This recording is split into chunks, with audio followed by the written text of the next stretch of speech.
Hi dears, welcome back to our channel. എല്ലാവർക്കും പുതിയ വീഡിയോയിലോട്ട് സ്വാഗതം. അപ്പോൾ നമ്മൾ ഇന്ന് ചെയ്യുന്നത് നല്ല സൂപ്പർ ഡ്യൂപ്പർ ഒരു പാദസരമാണ്. കുന്താൻസ് യൂസ് ചെയ്തിട്ടാണ് ചെയ്യുന്നത്.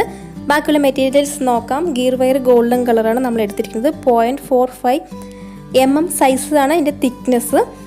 പിന്നെ നമ്മൾ എടുത്തിരിക്കുന്നത് 2 കളർ കുന്താൻസാണ്. വൈറ്റ് കളറും മെറൂൺ കളറും ആണ്. അപ്പോൾ ഇതിൽ ഒരു സ്റ്റോൺ ഉള്ളതാണ് എടുത്തിരിക്കുന്നത്. അപ്പോൾ നമ്മൾ സിംഗിൾ സ്റ്റോൺ കുന്താനാണ് ഇതിൻ്റെ പേര്. 2 സ്റ്റോണൊക്കെ ഉള്ളതാണെങ്കിൽ നമ്മൾ ഡബിൾ സ്റ്റോൺ എന്ന് പറയും. പിന്നെ ഇതിൻ്റെ 2 സൈഡിലും ഹോളുള്ള ടൈപ്പാണ്. പിന്നെ 2 കളർ മിക്സ് ചെയ്തിട്ട് ചെയ്യുന്നതുകൊണ്ടാണ് ഞാനിവിടെ 2 കളർ എടുത്തിരിക്കുന്നത്. നിങ്ങൾക്ക് വേണമെങ്കിൽ സിംഗിൾ കളറായിട്ട് ചെയ്യാം. പിന്നെ 4 mm സൈസ് വരുന്ന ഗോൾഡൻ കളർ ബീഡ്, ഹുക്ക് 2 എണ്ണം, ജംബറിങ് 2 എണ്ണം, ഗിയർ ലോക്ക് 2 എണ്ണം. ഇപ്പോൾ ഗിയർ ലോക്ക് എന്താണ് സംഭവം നിങ്ങൾക്ക് അറിയാത്തവർക്കായി പറയാം. ഇതിങ്ങനെ ഗോൾഡൻ കളർ ബീഡ് പോലെ തന്നെ ഇരിക്കും. നമ്മൾ ഹുക്ക് കോർത്ത് കഴിഞ്ഞിട്ട് ഇതൊന്ന് പ്രസ് ചെയ്ത് വെച്ച് ഇതിങ്ങനെ ഫ്ലെക്സിബിളായിട്ട് അമങ്ങിയിരിക്കുന്ന ടൈപ്പാണ്. ഇത് മാത്രം യൂസ് ചെയ്തിട്ട് നമ്മൾ നിറയെ കമ്മലും നെക്ലസൊക്കെ നേരത്തെ ചെയ്തിട്ടുണ്ട്. അപ്പോൾ അതൊക്കെ ഒന്ന് ചെക്ക് ചെയ്യുക. പിന്നെ ടൂൾസ് കട്ടറും പ്ലെയറുമാണ്. അപ്പോൾ നമുക്കിനി സ്റ്റാർട്ട് ചെയ്യാം. അപ്പോൾ ആദ്യം തന്നെ പാദസരത്തിൻ്റെ അളവിന് വേണ്ട ഗിയർ വെയർ ഒരു പീസ് കട്ട് ചെയ്തെടുക്കാം. അതായത് അളവിൻ്റെ ഡബിൾ ലെങ്ത്ത് നമുക്ക് ഗിയർ വെയർ വേണം. നമ്മൾ ഇതുപോലെ വെച്ചിട്ട് 2 വരിയായിട്ടാണ് കോർക്കുന്നത്. അതുകൊണ്ട് അത്രയും ലെങ്ത്ത് കണക്കാക്കി എടുക്കാം. നെക്സ്റ്റ് നമുക്ക് കോർക്കാം. ഞാനിവിടെ ഇതുപോലെ നോർമൽ ഒരു ഹുക്കാണ് എടുത്തിരിക്കുന്നത്. ഈ എസ് പോലെ വരുന്ന ഷേപ്പിലുള്ള ഹുക്ക് വേണമെങ്കിൽ യൂസ് ചെയ്യാം. അല്ലെങ്കിൽ പാദസരത്തിന് മാത്രമായിട്ട് ഈ കിലുക്കൊക്കെയുള്ള ടൈപ്പ് വാങ്ങിക്കാൻ കിട്ടും, മുത്തുള്ളത്. അത് വേണമെങ്കിൽ യൂസ് ചെയ്യാം. നമ്മൾ ഈ ഹുക്ക് കോർക്കുക. എന്നിട്ട് ഗിയർ വയറിൻ്റെ 2 അറ്റം ഒരുമിച്ച് പിടിച്ചിട്ട് ഗിയർ വയറിൻ്റെ നടുവിലായിട്ട് ഹുക്ക് വെക്കുക. നെക്സ്റ്റ് നമുക്ക് മുത്ത് കോർക്കാം. ഗോൾഡൻ കളർ മുത്താണ് ഞാനിവിടെ 4 mm സൈസ് വരുന്നതാണ് എടുത്തിരിക്കുന്നത്. അപ്പോൾ 2 ഗിയർ വയറിലും ഓരോ മുത്ത് കോർക്കാം. ഇത്രയും വലിയ മുത്ത് വേണ്ടാന്നുണ്ടെങ്കിൽ ചെറിയ മുത്തായാലും മതി, അത് ഭംഗിയുണ്ടാകും. ഗോൾഡൻ കളറിന് പകരം ഏതെങ്കിലും പേളോ അല്ലെങ്കിൽ വേറെ ഏതെങ്കിലും കളർ മുത്ത് വേണമെങ്കിൽ യൂസ് ചെയ്യാം. ക്രിസ്റ്റൽ ആണെങ്കിൽ നല്ലൊരു തിളക്കം ഉണ്ടാവും, അത് വേണമെങ്കിൽ യൂസ് ചെയ്യാം. ഇതേ പാറ്റേണിൽ നമ്മൾ വേറെ നെക്ലസ് ഒക്കെ നേരത്തെ ചെയ്തിട്ടുണ്ട്. അതിൽ പക്ഷേ 2 ഭാഗത്തും ഒരേ സൈസിൽ മുത്തല്ല നമ്മൾ കോർത്തിരിക്കുന്നത്. നെക്ലസിനാവുമ്പോൾ നമ്മൾ ഒരു സൈഡ് ചെറിയ മുത്തും ഒരു സൈഡ് വലിയ മുത്തുമാണ് കോർത്തിരിക്കുന്നത്. എങ്കിലും നമ്മൾ ഇടുമ്പോൾ കറക്റ്റായിട്ട് നിൽക്കുകയുള്ളൂ. പാദസരത്തിനാവുമ്പോൾ 2 ഭാഗത്തും ഒരേ സൈസിലുള്ള മുത്ത് തന്നെ വേണം. അപ്പം നമ്മൾ 2ലും ഓരോ ഗോൾഡൻ കളർ മുത്ത് കോർത്ത ശേഷം ഒരു കുന്താൻ കോർക്കാം. വീണ്ടും 2 വയറിലും ഓരോ ഗോൾഡൻ കളർ മുത്ത് കോർക്കുക.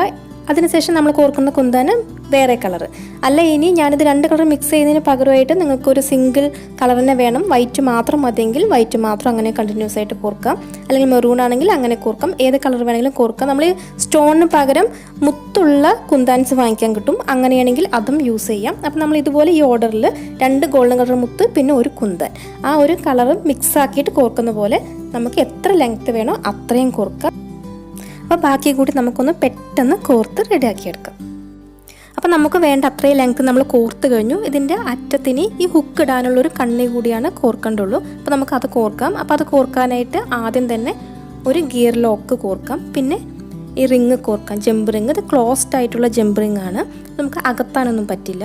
റിങ് ക്ലോസ്ഡ് ആയതാണ്, എങ്ങനത്തെ വേണമെങ്കിലും യൂസ് ചെയ്യാം. അപ്പോൾ റിങ് കോർത്ത ശേഷം നമ്മൾ വീണ്ടും ഈ ഗിയർ വയർ എടുത്തിട്ട് ഗിയർ ലോക്കിൻ്റെ ഉള്ളിലൂടെ എടുക്കുകയാണ്. അപ്പോൾ നമ്മൾ ആദ്യം ചെയ്തില്ല, നമ്മൾ ഫസ്റ്റ് ഹുക്ക് ഇട്ടപ്പോൾ ഗിയർ ലോക്ക് യൂസ് ചെയ്തില്ല. നമ്മൾ ഒരു പാദസരത്തിൽ ഒരു ഗിയർ ലോക്കാണ് എടുത്തിട്ടുള്ളൂ. അപ്പോൾ നോർമലായിട്ട് നമ്മൾ മാലയിലെല്ലാം ഹുക്ക് കോർക്കുമ്പോൾ ചെയ്യുന്ന പോലെ തന്നെയാണ് ഇവിടെയും ചെയ്തിരിക്കുന്നത്. അപ്പോൾ ഗിയർ ലോക്ക് കോർത്തു, അത് കഴിഞ്ഞിട്ട് നമ്മൾ ജമ്പ് റിങ് കോർത്തു. വീണ്ടും ഈ ഗിയർ ലോക്കിൻ്റെ ഉള്ളിലൂടെ ഗിയർ വയർ എടുത്ത് നമ്മൾ വലിച്ച് ടൈറ്റ് ചെയ്ത ശേഷം ഈ ഗിയർ ലോക്ക് നമ്മൾ ലോക്ക് ചെയ്യാണ്. അപ്പോൾ ഈ പ്ലെയർ യൂസ് ചെയ്തിട്ട് ഈ ഗിയർ ലോക്കിൻ്റെ മേലെ ഒന്ന് പ്രസ് ചെയ്യാം. അപ്പോൾ നന്നായി പ്രസ് ചെയ്ത് വെച്ച് കഴിഞ്ഞാൽ അത് അവിടെ അങ്ങനെ പ്രസ്സായിരിക്കും. പിന്നെ ടൈറ്റായി ഇത് അഴിഞ്ഞു വരില്ല. അതിനുശേഷം നമുക്ക് എക്സ്ട്രാ വരുന്ന ഗിയർ വയർ അവിടെ കട്ട് ചെയ്ത് മാറ്റാം. കട്ട് ചെയ്ത് കഴിഞ്ഞാൽ നമ്മുടെ പാദസരം റെഡിയായി. ഇത്രയേ ഉള്ളൂ. വളരെ ഈസി ആയിട്ട് ചെയ്തെടുക്കാൻ പറ്റുന്ന നല്ല സൂപ്പർ ഡ്യൂപ്പർ പാദസരമാണ്. ഇത് ഏറ്റവും കൂടുതൽ നല്ലത് എനിക്ക് തോന്നുന്നു പാർട്ടി വെയർ ആണ്. നമ്മൾ ഏതെങ്കിലും ഫംഗ്ഷനൊക്കെ ഇടുമ്പോഴായിരിക്കും കുറച്ച് ഗ്രാൻഡ് ലുക്കായിട്ടൊക്കെ വലിയവർക്കാണെങ്കിൽ യൂസ് ചെയ്യാം, കുട്ടികൾക്കാണെങ്കിലും നല്ല ഭംഗിയായിരിക്കും. അപ്പോൾ എല്ലാവരും ട്രൈ ചെയ്ത് നോക്കണം. മെറ്റീരിയൽസിനൊക്കെ ഒരുപാട് വിലയൊന്നുമില്ല. പിന്നെ മെറ്റീരിയൽസ് വാങ്ങിക്കാനുള്ള ലിങ്ക് ഞാൻ ഡിസ്ക്രിപ്ഷൻ ബോക്സിൽ കൊടുക്കാം. അപ്പോൾ നമ്മുടെ ഇന്നത്തെ വീഡിയോയുടെ അവസാനിക്കുകയാണ്. അടുത്ത വീഡിയോ ആയിട്ട് ഉടനെ തന്നെ വരുന്നതായിരിക്കും. അപ്പോൾ പാദസരം ഇഷ്ടമായെങ്കിൽ ഒരു ലൈക്ക് ചെയ്യാനും മറക്കരുത്. പിന്നെ ജ്വല്ലറി ഇഷ്ടമുള്ളവർക്കെല്ലാം ഒന്ന് വീഡിയോ ഷെയർ ചെയ്ത് കൊടുക്കുക, കമൻസ് എല്ലാം എഴുതി അറിയിക്കുക. ഇനി ഏതെങ്കിലും ഡിസൈൻസ് വേണമെന്നുണ്ടെങ്കിൽ അതെല്ലാം നിങ്ങൾ കമൻറ്റ് ബോക്സിലൂടെ എഴുതി അറിയിക്കാം. അപ്പോൾ ഈ ചാനൽ ആദ്യമായിട്ട് കാണുന്നവരുണ്ടെങ്കിൽ സബ്സ്ക്രൈബ് ചെയ്തിട്ടില്ലെങ്കിൽ ഒന്ന് സബ്സ്ക്രൈബ് ചെയ്യുക, സപ്പോർട്ട് ചെയ്യുക. അപ്പോൾ അടുത്ത വീഡിയോ ആയിട്ട് വരുന്നത് വരെ എല്ലാവർക്കും ബൈ, താങ്ക് യു.